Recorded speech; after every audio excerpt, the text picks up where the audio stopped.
ঈদ যাত্রায় অতিরিক্ত ভাড়া 20 বছরের রেকর্ড ভাঙার আশঙ্কা যাত্রী কল্যাণ সমিতির।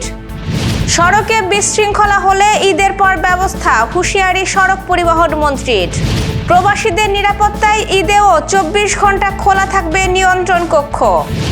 স্থানীয় সরকার নির্বাচন এ বছরেই, জানালেন মির্জা ফখরুল। মধ্যপ্রাচ্যের যুদ্ধবিরতির জন্য চেষ্টা অব্যাহত রাখবে চীন, জানালেন পররাষ্ট্রমন্ত্রী। দর্শক, গ্রামের কাগজের সকালের সংবাদে আপনাকে স্বাগত। আপনাদের সাথে আছি আমি স্বপ্না দেবনাথ। শুনছিলেন প্রধান শিরোনাম, এছাড়াও রয়েছে রাশিফল। এবার চলুন যাওয়া যাক মূল আয়োজনে। বাংলাদেশ যাত্রী কল্যাণ সমিতি জানিয়েছে, এবারের ঈদ যাত্রায় অতিরিক্ত ভাড়া আদায়ে নৈরাজ্য গত 20 বছরের রেকর্ড ভেঙে দিতে পারে। তাদের পর্যবেক্ষণে দেখা গেছে প্রায় 87% বাস মিনিবাসে অতিরিক্ত ভাড়া নেওয়া হচ্ছে। ঢাকা সহ বিভিন্ন রুটে ভাড়া দ্বিগুণ বা তারও বেশি নেওয়া হচ্ছে, যেমন 500 টাকার ভাড়া 800 থেকে 1500 টাকা পর্যন্ত আদায় করা হচ্ছে। যাত্রীদের গন্তব্যের চেয়ে দূরের টিকিট কাটতেও বাধ্য করা অভিযোগ রয়েছে। সমিতির হিসাব অনুযায়ী ঈদে প্রায় 40 লাখ দূরপাল্লার যাত্রীকে গড়ে 350 টাকা বেশি দিতে হচ্ছে, যা মোট প্রায় 221 কোটি টাকা। শহরের বাসে আরও 26 কোটি টাকার অতিরিক্ত ভাড়া যোগ হয়ে মোট বাড়তি আদায় দাঁড়াতে পারে প্রায় 148 কোটি টাকা। এই পরিস্থিতির মোকাবেলায় ডিজিটাল ভাড়া ব্যবস্থা, নগদ লেনদেন বন্ধ এবং কঠোর নজরদারির দাবি জানিয়েছে সংগঠনটি। ঈদ যাত্রায় সড়কে বিশৃঙ্খলা পাওয়া গেলে এর জন্য যারা দায়ী তাদের বিরুদ্ধে ঈদের পর ব্যবস্থা নেওয়ার আশ্বাস দিয়েছেন সড়ক পরিবহন, সেতু, রেলপথ ও নৌমন্ত্রী শেখ রবিউল আলম। রাজধানীর গাবতলী বাস টার্মিনালে ঈদ যাত্রার খোঁজ নিতে গিয়ে সাংবাদিকদের কাছে এই আশ্বাস দেন তিনি। সড়ক পরিবহন মন্ত্রী বলেন, পরিস্থিতি নিয়ন্ত্রণে রয়েছে, তারপরও কেউ অনিয়ম করলে ঈদ যাত্রায় সড়কে বিশৃঙ্খলা ও অনিয়মকারীদের বিরুদ্ধে ঈদের পর ব্যবস্থা নেওয়া হবে।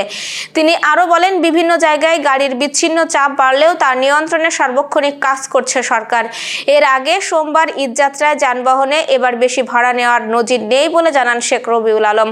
ওই দিন তিনি বলেন, বরং কোনো রুটে ভাড়া কম নেওয়া হচ্ছে। প্রবাসী কল্যাণ ও বৈদেশিক কর্মসংস্থান মন্ত্রণালয় জানিয়েছে, মধ্যপ্রাচ্যে চলমান যুদ্ধ পরিস্থিতিতে প্রবাসী বাংলাদেশিদের নিরাপত্তা ও সহায়তা নিশ্চিত করতে তাদের স্থাপিত নিয়ন্ত্রণ কক্ষ ঈদের ছুটিতেও সার্বক্ষণিক চালু থাকবে। মন্ত্রণালয়ের এক অফিস আদেশ অনুযায়ী আগামী 24 মার্চ পর্যন্ত সপ্তাহ জুড়ে 24 ঘন্টা এই কার্যক্রম চলবে। নিয়ন্ত্রণ কক্ষ পরিচালনার জন্য 3টি শিফটে মোট 20 জন কর্মকর্তা ও 24 জন কর্মচারী দায়িত্ব পালন করবেন। রাজধানীর ইস্কাটনে প্রবাসী কল্যাণ ভবনের 7ম তলায় এটি পরিচালিত হচ্ছে। প্রবাসীরা যে কোনো প্রয়োজনে দেশ থেকে টোল ফ্রি হটলাইন 16135 এবং বিদেশ থেকে 880961010230 নম্বরে যোগাযোগ করতে পারবেন। নিয়ন্ত্রণ কক্ষের সার্বিক তদারকিতে রয়েছে ওয়েজ অনার্স কল্যাণ বোর্ডের মহাপরিচালক ব্যারিস্টার গোলাম সরোয়ার ভূঁইয়া এবং ফোকাল পয়েন্ট হিসেবে দায়িত্ব পালন করছেন উপসচিব হেদায়েতুল ইসলাম মণ্ডল। এই নিয়ন্ত্রণ কক্ষ থেকে মধ্যপ্রাচ্যের পরিস্থিতি পর্যবেক্ষণ করে বিদেশে অবস্থিত শ্রম কল্যাণ উইংগুলোর সঙ্গে নিয়মিত যোগাযোগ রাখা হবে এবং প্রয়োজনীয় তথ্য সংগ্রহ ও সহায়তা প্রদান করা হবে। প্রবাসীদের সর্বোচ্চ সহায়তা নিশ্চিত করতে গত 10 মার্চ থেকেই এই কার্যক্রম চালু রয়েছে।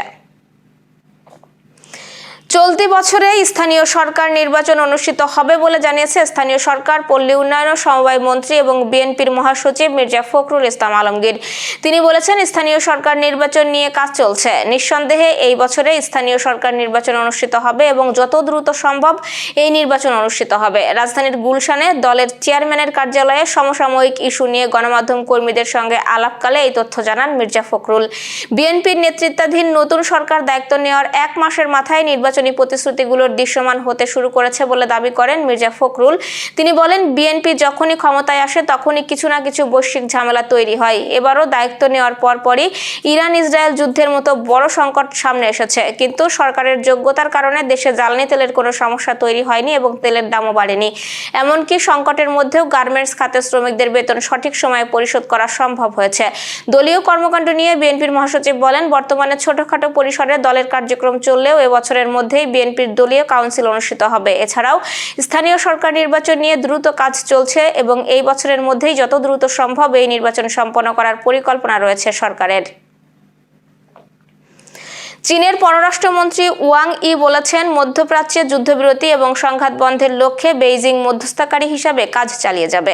বেইজিংয়ে সংযুক্ত আরব আমিরাতের প্রেসিডেন্টের চীন বিষয়ক বিশেষ দূত খালদুন আল মুবারকের সঙ্গে বৈঠকে ওয়াং ই কথা বলেন। বৈঠকের পর চীনা পররাষ্ট্র মন্ত্রণালয়ের বিবৃতিতে বলা হয়েছে, ওয়াং ই মন্তব্য করেছেন যে যুদ্ধটি কখনোই হওয়া উচিত ছিল না এবং এটি অব্যাহত থাকার কোনো কারণ নেই। এছাড়া ওয়াং ই সংযুক্ত আরব আমিরাতের সার্বভৌমত্ব ও নিরাপত্তা রক্ষার প্রতি চীনের সমর্থন পুনর্ব্যক্ত করেছেন।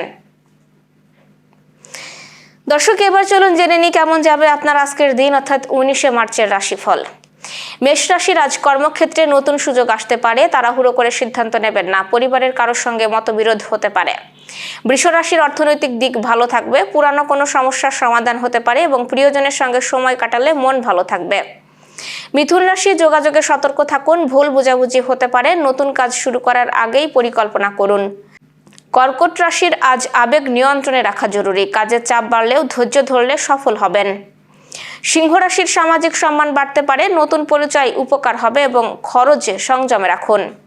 কন্যা রাশির কাজে মনোযোগ দিলে ভালো ফল পাওয়া যাবে, স্বাস্থ্য নিয়ে একটু সতর্ক থাকতে হবে।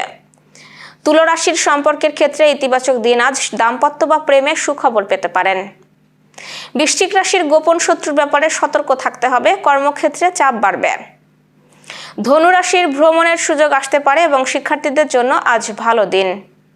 মকর রাশির অর্থনৈতিক পরিকল্পনায় সাফল্য পাবেন, পরিবারের দায়িত্ব বাড়তে পারে।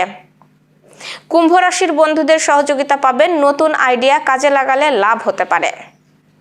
মীন রাশির মানসিক শান্তি বজায় রাখার চেষ্টা করতে হবে, অপ্রয়োজনীয় চিন্তা এড়িয়ে চলুন।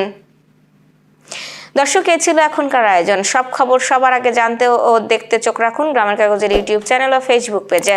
বিদ্যুৎ ও জ্বালানি তেল ব্যবহারে সাশ্রয়ী হন। আপনার কোনো প্রশ্ন বা তথ্য থাকলে জানাতে পারেন কমেন্টে। এতক্ষণ সাথে থাকার জন্য শুভেচ্ছা। আমাদের পরবর্তী সংবাদ দেখুন বেলা 1টায়।